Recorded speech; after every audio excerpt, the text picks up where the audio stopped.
Queste sono piante officinali, il che significa che qua c'è attività dimostrativa e didattica. Siamo nella Bassa Veronese e staremo per tutta la puntata in provincia di Verona, come sempre agricoltura, belle cose, consumatori, parchi e quant'altro. State con noi, sigla.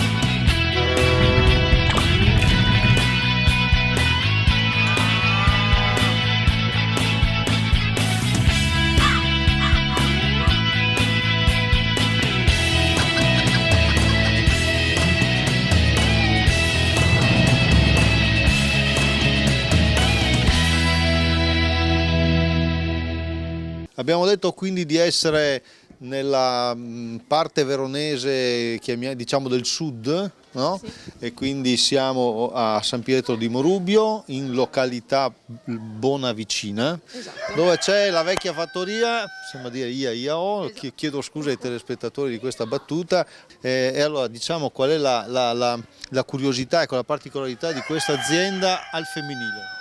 Allora, noi siamo una società agricola al femminile, quindi mamma e 2 figlie. E la storia da dove comincia? Inizia già negli anni '80, quando mia mamma prende l'azienda di famiglia e la rende tutta biologica. Poi nel 98 circa inizia l'attività poi con le scuole, quindi la fattoria didattica. Le coltivazioni, ecco, usiamo un termine che è sbagliato in questo caso, si modulano come? Allora, la maggior parte dei terreni sono con impianto boschivo, creato con una misura europea la 2080. Ad oggi, l'anno scorso per essere esatti, abbiamo deciso di piantare un nuovo bosco. Con che soldi? Con i soldi del PSR. E là volevamo arrivare. E altri circa 7 ettari, ora sono ancora piante piccoline ma cresceranno e diventeranno belle come queste. Come mai l'attività didattica?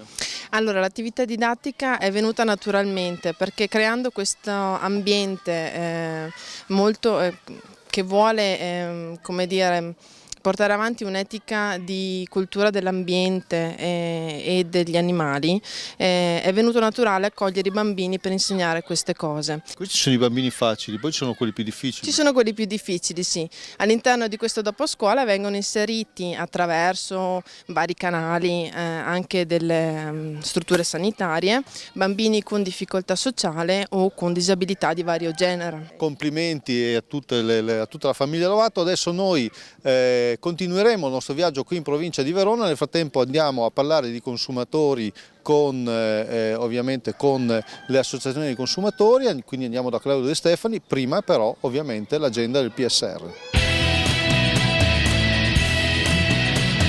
La spesa del programma 2007-2013 Veneto si attesta a 842 milioni di euro, pari all'81,7% delle risorse programmate. I dati sul portale piave.veneto.it. La Regione ha integrato significativamente le risorse per gli investimenti nelle aziende agricole e quelle agroindustriali e per la promozione dei prodotti agroalimentari. Inclusione sociale e sviluppo delle zone rurali sarà una delle priorità del prossimo PSR Veneto, previsti oltre 117 milioni di euro di risorse.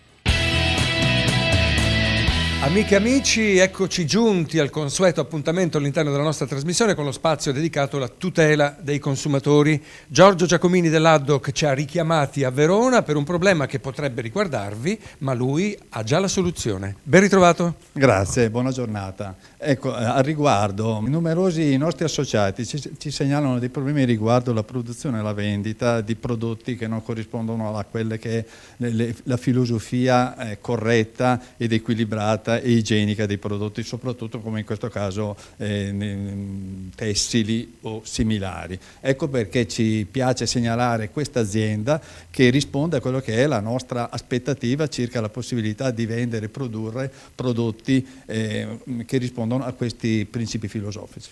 Eccoci a questo punto a fare la conoscenza di Stefania Masotto, che invece produce biomoda. È così, Stefania? Sì, produco una linea di abbigliamento, una collezione completa donna che disegno e completamente biologica. A questo punto la domanda sorge spontanea. La differenza l'abbiamo sentita in questa introduzione che ci ha fatto il nostro ospite. Invece i suoi prodotti da dove arrivano? La materia prima da dove arriva? Tutti i tessuti che noi utilizziamo per la nostra produzione provengono da tessiture italiane. Come lo posso distinguere il suo prodotto? Allora, il mio prodotto lo può distinguere innanzitutto avendo una percezione olfattiva e tattile del tessuto, perché già l'entrare in contatto con i tessuti che noi utilizziamo è la differenza principale. Poi chiaramente noi utilizziamo, altra cosa molto importante per la nostra produzione, solo ed esclusivamente laboratori italiani, piccoli laboratori italiani che garantiscono una notevole qualità nella confezione. Ci teniamo molto a non utilizzare situazioni come si sono viste recentemente in televisione, perché per noi è molto importante garantire anche una sostenibilità del prodotto dal punto di vista sociale ed etico. Il messaggio oggi noi l'abbiamo lanciato, adesso aspetta a voi coglierlo naturalmente. Ringrazio Stefania Masotto per questa interessante intervista che abbiamo fatto, grazie al nostro amico Giacomini dell'Addoc di Verona. Adesso la linea passa immediatamente al nostro Mimmo Vita e noi ci ritroveremo per il finale di puntata come sempre a guardare le bellezze del nostro Veneto. Questa è canapa che una volta veniva coltivata molto, in particolare per motivi di fibra. Ecco, soprattutto adesso però non si coltiva quasi più e noi siamo venuti a trovarla qui nella Bassa Veronese a Villa Bartolomea, no? Proprio quasi ai confini con la provincia di Rovigo, con Federico San Bonifacio, che dall'accento si capirà che non è veronese. Sì, infatti sono nato a Roma e dal 2008 ho iniziato a occuparmi di questa azienda agricola di 25 ettari e l'obiettivo era quello proprio di convertire l'azienda al biologico e diversificare la produzione e soprattutto trasformare poi la produzione agricola per una vendita possibilmente locale. Perché canapa? Quindi ritorniamo lì. Innanzitutto dal punto di vista agronomico è una pianta fantastica perché non ha bisogno di particolari concimazioni né di pesticidi e di diserbanti. Ha una ottima resa in biomassa e questa canapa in particolare verrà prodotta per il seme ad uso alimentare. E ci siamo messi qui spalle a questo bosco perché è un bosco particolare, perché è un bosco a tempo, come possiamo dire?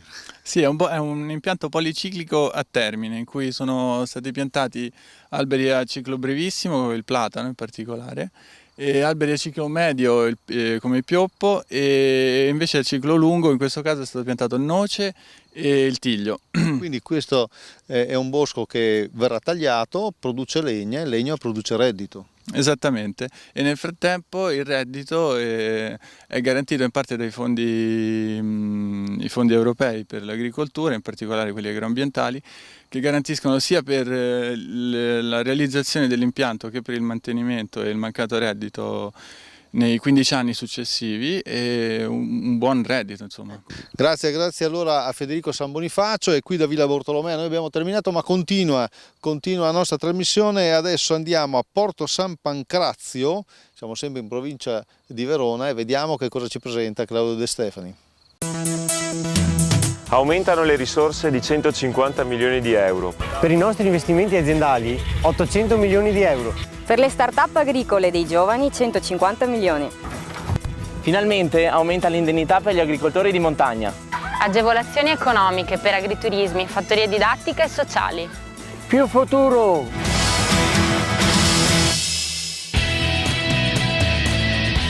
Eccoci assieme per la parte conclusiva della nostra trasmissione, siamo a Verona e voi vi direte che cosa c'è alle nostre spalle, c'è l'Adige, mi trovo, posso dire, e lo chiedo subito al dottor Carlo Nenzi, posso dire che siamo nel polmone verde di Verona? Sì, questa è un'area verde a 5-6 km dalla città di Verona, quindi accessibile, che negli ultimi anni è stata rivalutata e valorizzata con diversi interventi. Abbiamo una parte dedicata alla coltivazione, è stata creata una forestazione, un bosco planiziale che riprende quello che già c'era e verrà creata un'area umida. Soprattutto sono stati creati dei percorsi pedonali e ciclabili lungo il fiume e anche all'interno di questo territorio che favoriscono la presenza sia di persone che camminano, che corrono oppure che vanno con la bicicletta. Oppure come nel caso delle scolaresche che stiamo vedendo quest'oggi qui, molto presenti nell'arco dell'anno, insomma diamo la giusta indicazione per quello che sarà poi il futuro, i nostri giovani. Infatti la fattoria didattica che è stata sistemata in questi anni ha consentito di avviare delle attività didattiche dove sia i bambini ma anche gli adulti possono venire e fare delle esperienze, ad esempio il percorso sensoriale, ci si toglie le scarpe, si cammina e si prova cosa vuol dire camminare sull'erba, sui sassi o sulla terra, oppure capire che cos'è l'acqua, il percorso dell'acqua, come si fa il formaggio. C'è anche un progetto però a più largo respiro. Il progetto, che è insieme alla Regione Veneto e alla Fondazione Cari Verona, è quello di creare una zona umida che andrà ad allargare il sito di interesse comunitario, a favorire quindi e ad ampliare il corridoio ecologico, la presenza di uccelli, di flora, di fauna e che potrà essere visitata ma con grande rispetto, perché questa resta una oasi protetta di interesse regionale. Io ringrazio il dottor Carlo Nenze, vi ricordo appartiene all'ufficio coordinamento ambiente del Comune di Verona, grazie per questo racconto, speriamo di aver stimolato la curiosità di chi ci seguiva da casa, ringrazio naturalmente tutti quanti voi e Mimmo Vita che con me ha condotto Tiratera. Ci vediamo alla prossima puntata, arrivederci.